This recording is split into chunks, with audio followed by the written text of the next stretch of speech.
Hey guys, today we are doing a review on some really badass Kubeys. If you've never heard of Kubey, they are a knife brand. They have mostly kind of knives in the budget arena, but they do also have a few more premium knives as well, in titanium and premium blade steels. But today we're talking about three Kubeys that I really love that are very affordable. They are all under 50 bucks. I believe possibly even under 40. This one you can get under 40 with certain blade steels. This one is like 35. This one's like 30. They're all under 45, I believe, which is really good. These are really good knives, and I'm going to tell you all about them. First, if you haven't subscribed already, I don't know why you haven't, just do it, please. Subscribe right there. It says right there.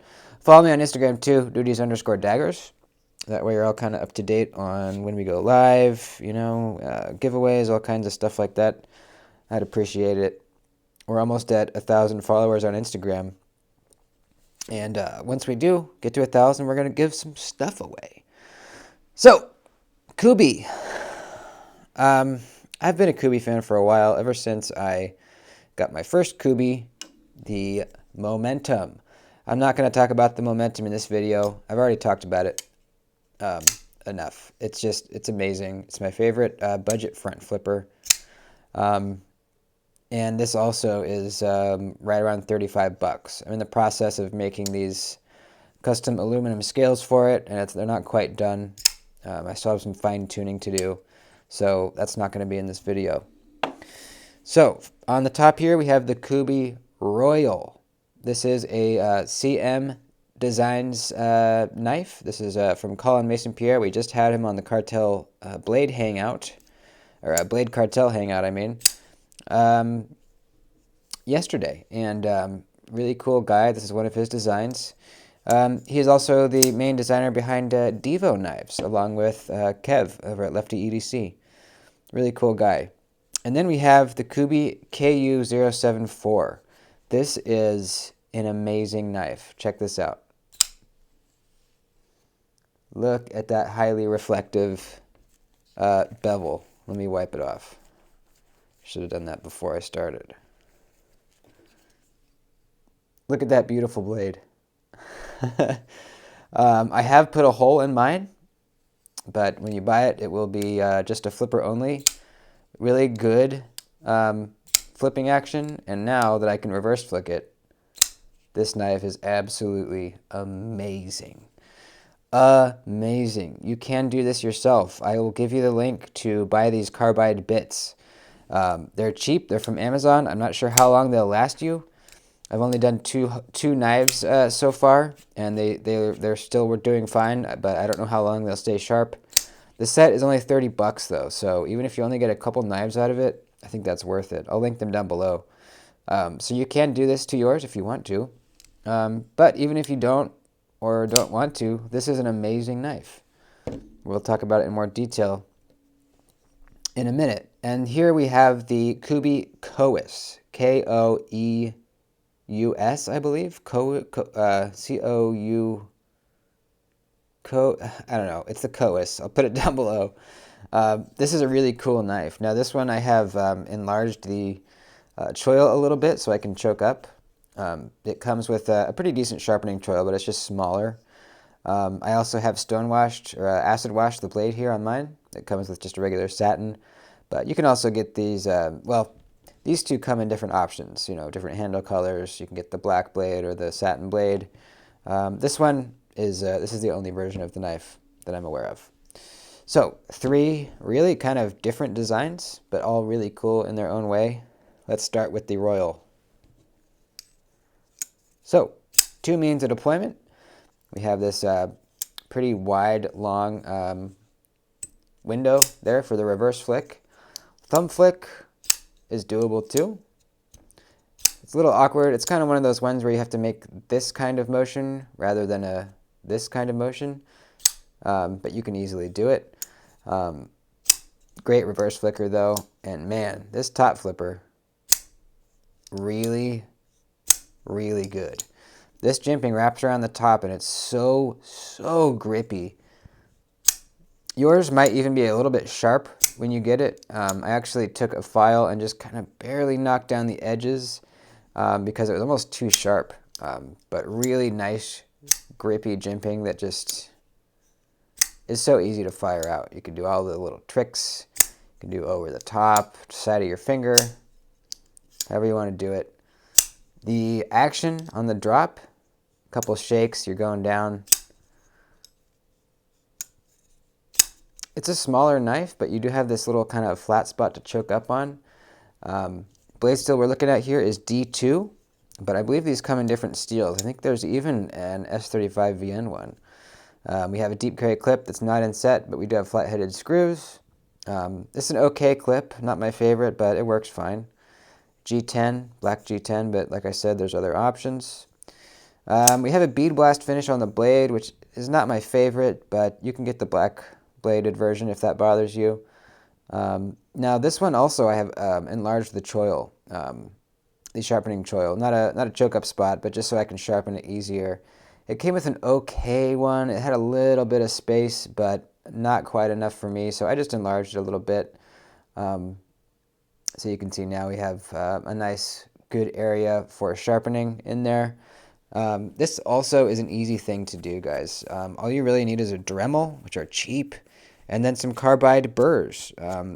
If you want to ask me, I will link you to where you can get some of those too.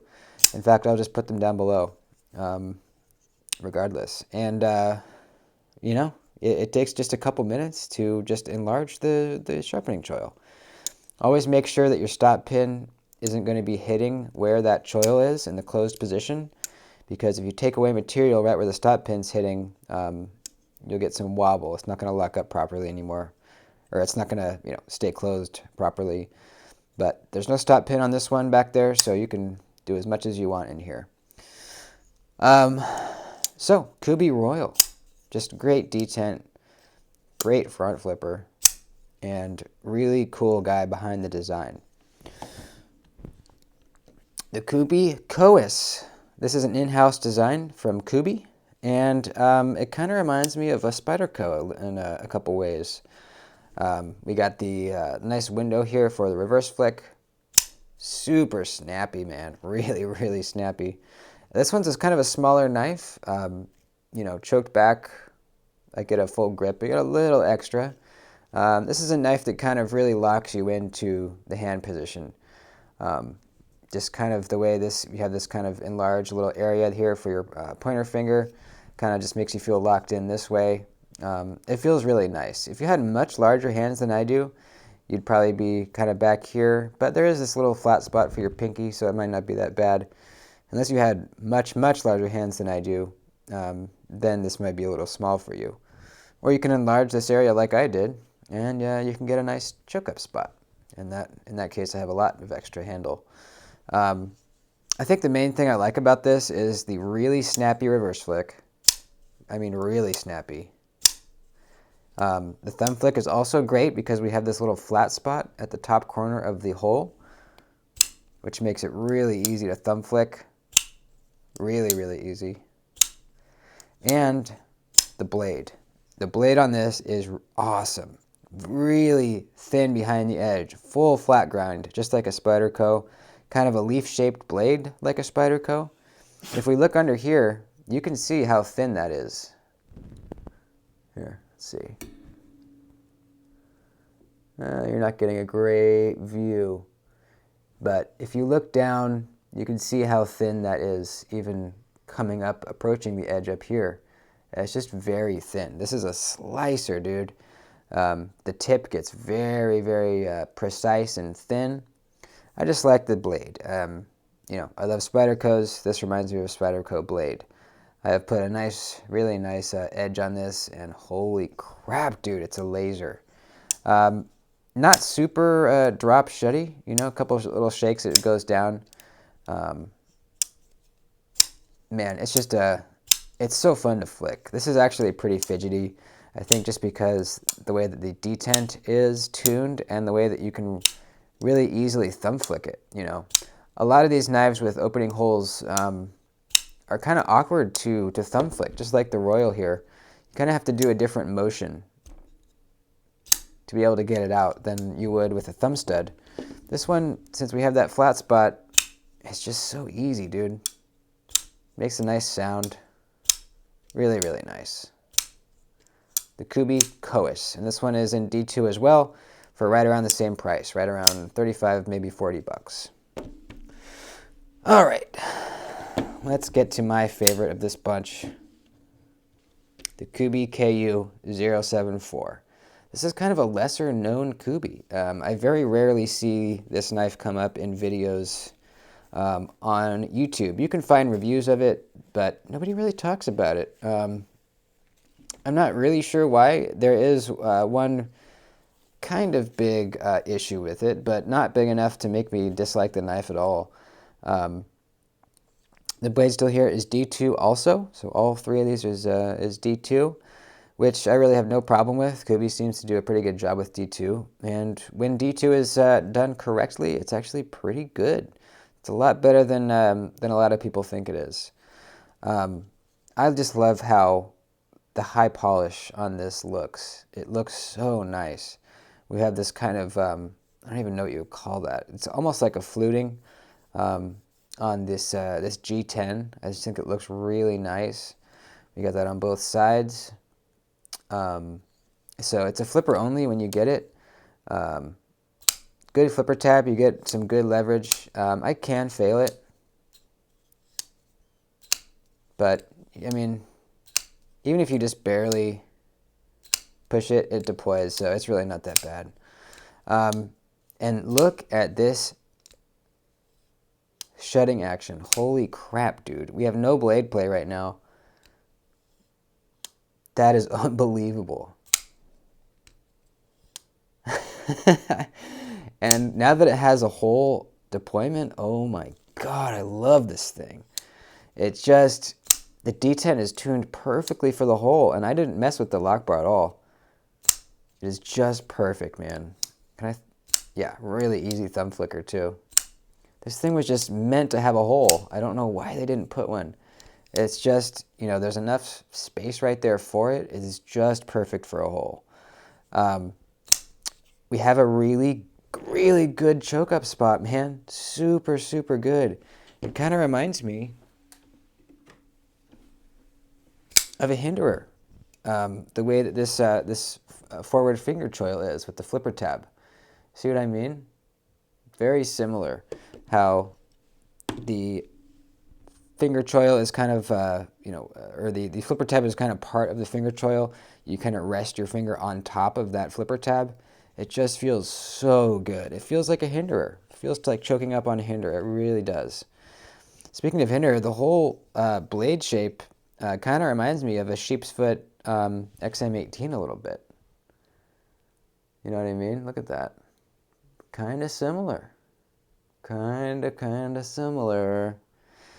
This is about 35 bucks. The lock bar access is really good. And we have this kind of bumpy jimping on it too, which I don't think it even needs it, but it doesn't, it's not like it's sharp or anything. Just a really nice knife, man. Really nice. Now, it's very, very ergonomic, except for the clip. And the clip is really the only big issue with the knife. You can see it's kind of sitting up towards the top of the handle, and that's really what makes it uncomfortable. It's not necessarily the clip itself. If it was down here more, it would kind of sit like in the hollow of your palm. But the way that it's up here, it kind of digs into your palm a little bit. It's not awful. It's not as bad as like the Sharp by Design Apex is, but it's a definite hot spot. Definite hot spot. And it's a shame, man, because this handle would be so comfortable with that, without that, with it moved down or a different clip or something. I mean, look at the handle. It's just, it's wide. It's going to fill out your hand nicely. It's contoured. Such a good handle that's just kind of not as good because of this clip. So I've been thinking about a way to fix that. I don't know. I could possibly move it down a little bit. I don't know, but you can see it's kind of on a little raised platform. So it's kind of like a specific spot for it right there. We have a G10 backspacer as well, little lanyard hole. So uncomfortable clip, but honestly, dude, it's really not enough to make me dislike this knife. There's so many other really good things about it that I can get over that. I mean, it's just a really good looking knife. Look at it. Especially with this hole. Holy crap, dude. Jeez. Jeez Louise. Look at how much room we have. The sharpening choil is really nice. The plunge grind is way back here. Edge termination is way up here. We have all this area to sharpen. You would never sharpen away that much anyways. Really love the sheep's foot blade shape. Pretty nice and thin at the edge. And just the polish, man. The shutting action, the smoothness. Just amazing. So I really recommend this knife. Now, if you want to, you could even send it to me and I can put a hole in it for you. I'm cool with doing that. I'll do it for you nice and cheap. So, yeah, there's always that. Or just do it yourself. Like I said, I'll put the link to the carbide bits down below. And if you've never done it, hit me up on Instagram or leave me a comment. I'll walk you through how to do it because there is some specific things you need to do. But it's really easy once you know. So, there's 3 really good Kubeys that I highly recommend. I'm going to do cutting tests with all of these coming up soon. I have already reviewed this in the past. This is, I owned another version of this and then I gave it away and then really missed it, so I bought myself another one. This one does have a full review, the Kois. These other 2 do not, but that's what this video is for. It's kind of a 3-in-1 review for you guys. So, that's about it. Thanks for watching, dudes, and I will see you in the next video. Please like the video before you bounce. I'd appreciate it. And, yeah, that's it. I love you guys. Later.